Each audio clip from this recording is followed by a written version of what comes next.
நலமுடன் வாழும் மாதா தொலைக்காட்சி நேயர்களுக்கு வணக்கம். இன்னைக்கு பாருங்க, குரோனிக் கிட்னி டிசீஸ் அப்படிம்பாங்க, சிறுநீரக செயலிழப்பு, ரீனல் ஃபெயிலியர் அப்படின்ட்டு ஜென்ரலா சொல்றது உண்டு. கிட்னி ஃபெயிலியருங்க அப்படின்னு சொல்றாங்க பாத்தீங்களா. இதுக்கு நிறைய பாத்தீங்கன்னா உணவியல் மாற்றங்கள் அப்படின்றது மேடம் சொல்லிட்டு வராங்க. இங்க வரக்கூடிய பேஷண்ட்ஸ்க்கு நிறைய விதமான உணவுகள், இது எடுங்க இது வேண்டாம் அப்படின்னு ஒரு பெரிய லிஸ்டே கொடுக்குறாங்க. அது என்ன அப்படின்னு நம்ம கேட்டு தெரிஞ்சுக்கலாங்க. பொதுவா சிகேடி ப்ராப்ளம் கிட்னி பேஷண்ட்க்கு நம்ம சொல்லக்கூடிய உணவுகள் ஜென்ரலாக யார் வேணாலும் நீங்கள் எடுக்கலாம். உங்களுக்கு பர்சனலாக கன்சல்ட் பண்ணணும்னா உங்களோட ரிப்போர்ட்டை அனுப்பிச்சிங்கன்னா இன்னும் 100% கரெக்டாக உங்களுக்கு சொல்ல முடியும். இது சாதாரணமாக பொதுவாக கிட்னி பேஷண்ட்டு சாப்பிடக்கூடிய உணவுகள், சாப்பிடக்கூடாத உணவுகளை தான் நம்ம இன்னைக்கு சொல்ல போகிறோம். இப்போ உதாரணத்துக்கு பார்த்தீங்கன்னா, காலையில் எழுந்த உடனே காஃபி டீ குடிக்க வேண்டாம்னு சொல்ல ஒரு 50 ml, அது காஃபியோ டீயோ பாலோ ஏதோ ஒன்று குடிக்க தப்பு இல்லை. எவ்வளோ? 50 ml. ஓகேவா?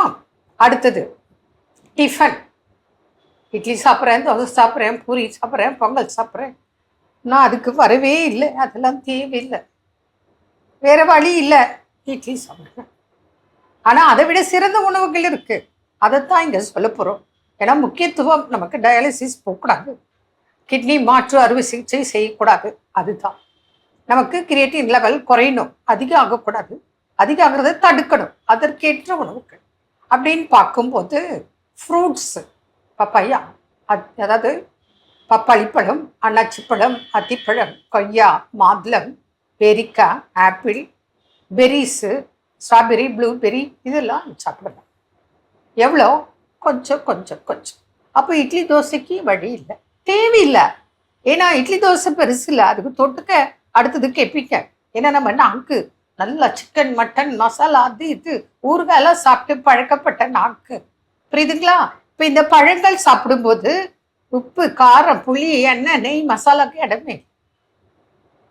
இங்கே தான் நீங்கள் சிந்திக்கணும். சரி, இது ஃப்ரூட்ஸ் ஆச்சா? அடுத்தது வெஜிடபிள்ஸ், பச்சை காய்கறிகள் போகலாம், கொஞ்சம் நட்ஸ் எடுத்துக்கலாம், கொஞ்சம் சீட்ஸ் எடுத்துக்கலாம். அடுத்தது பார்த்தீங்கன்னா வெஜிடபிள்ஸ், குக்கும்பர் பிளண்டியாக சாப்பிடலாம். ஒரு குக்கும்பர் கட் பண்ணுங்க, அப்பப்போ சாப்பிட்டே இருக்க, புரியுறதா?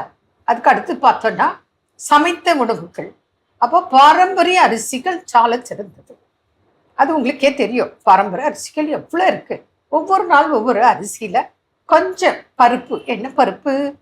பாசிப்பருப்பு சேர்த்துக்கலாம், அது பிரச்சனையே கிடையாது, ஓரளவுக்கு எடுத்துக்கலாம். அப்போ பருப்பும் அந்த சாதம் கலந்து ஒரு பருப்பு சாதம் சாப்பிட்டுக்கலாம். இல்லைன்னா அந்த சாதத்திலே நீங்கள் பொங்கல் செய்யலாம். வெஜிடபிள்ஸ், என்ன வெஜிடபிள்ஸ்ன்னு சொல்கிறேன், அந்த வெஜிடபிளெல்லாம் சேர்த்து ஒரு கிச்சடி, ஒரு பொங்கல், பாசிப்பருப்பு போட்டு பொங்கல், பாசிப்பருப்பு போட்டு சாதம், பருப்பு, முடிஞ்சதா? அப்போ இவ்வளோ வெரைட்டிஸ் கிடைக்குது. அடுத்தது சிறுதானியம். சிறுதானியத்தில் நீங்கள் குதிரைவாலி அரிசி மாத்திரம் பயன்படுத்தலாம். ஒரு பிடி, ஒரு 50 கிராம் கொள்ளு சேர்த்துக்கலாம். அதே போல் பார்லி நீங்கள் சேர்த்துக்கலாம். எப்போ உங்களுக்கு கிட்னி ப்ராப்ளம் இருக்கோ வர்றதுக்கு முன்னாடி நீங்கள் பார்லி கஞ்சி வச்சு குடிச்சிக்கலாம். ஆனால் கிட்னி ப்ராப்ளம் வந்த பிறகு பார்லியே நீங்கள் ஒரு திக்கா, ஒரு பொங்கல் மாதிரி ஒரு திக்கா செஞ்சு சாப்பிடலாம், ஒரு பவுல் எடுத்துக்கலாம். அப்போ இத்தனை ஐட்டம்ஸ் இருக்குது. அடுத்தது வெஜிடபிள்ஸ். வெஜிடபிள்ஸில் பார்த்தீங்கன்னு சொன்னால் முக்கியமாக சுரைக்காய், வெள்ளை பூசணி, புடலங்காய், பீர்க்கங்காய், பாகக்காய், சௌச்சௌ, இந்த காய்களில் நீங்கள் சாப்பிடலாம். அதுலேயும் இது எல்லாம் சேர்த்து மொத்த காய்களை போட்டு பாசிப்பருப்பு போட்டு கூட்டு வச்சிட்டிங்கன்னா சாதத்துக்கு கூட்டு, ஓகேவா? அப்படி எடுத்துக்கலாம். கொஞ்சம் மோர் சேர்த்துக்கலாம், தயிரை கொஞ்சம் தண்ணி சேர்த்து மோராக்கி மோர் சாதம் சாப்பிடலாம்.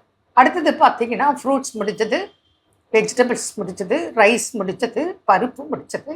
இப்போது முக்கியமான டாபிக் வரும், எக்கு எடுத்துக்கலாம். எக்கில் வேக வச்ச எக்கு, ஒயிட் மாத்திரம் எடுத்துக்கலாம்.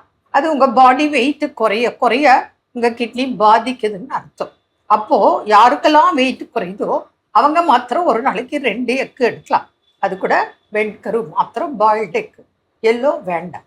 அடுத்தது நான்வெஜ், 100% நான்வெஜ். நீங்கள் எந்த சிஸ்டம் மருத்துவர்கிட்ட போனாலும் நான்வெஜ் வேண்டாம் தான் சொல்வாங்க. சாப்பிடாம இருக்கிறது சிறந்தது.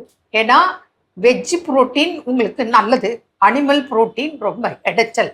அதனால எந்த மருத்துவரும் உங்களுக்கு நான்வெஜ் வேண்டாம் தான் சொல்வாங்க. அடுத்தது கீரை. கீரைன்னு பார்த்தீங்கன்னா மூக்கரட்டை கீரை ஒன்று ஓகே, அதர்வைஸ் வேற கீரை உங்களுக்கு சரி கிடையாது. அந்த மூக்கரட்டை கீரையும் சூப்பெல்லாம் வச்சு சாப்பிடாதீங்க, கூட்டு பொரியல் குழம்பாக்க வச்சு சாப்பிடலாம். இதுதான் கிட்னி பேஷண்ட்க்கு டயட்டு. மேலும் பர்சனலாக நீங்கள் காண்டாக்ட் பண்ணணும்னா உங்களோட ரிப்போர்ட்டை வச்சு தான் உங்களுக்கு இது இன்னும் இவ்வளோ சாப்பிடலாம் இவ்வளோ சாப்பிடக்கூடாதுன்னு சொல்ல முடியும். இது ஜென்ரலாக ஒரு கிட்னி பேஷண்ட்க்கு டயட்டு. என்ன நேர்களே, மீண்டும் நாளை சந்திப்போம். நன்றி. அன்னை மரியே வாழ்க.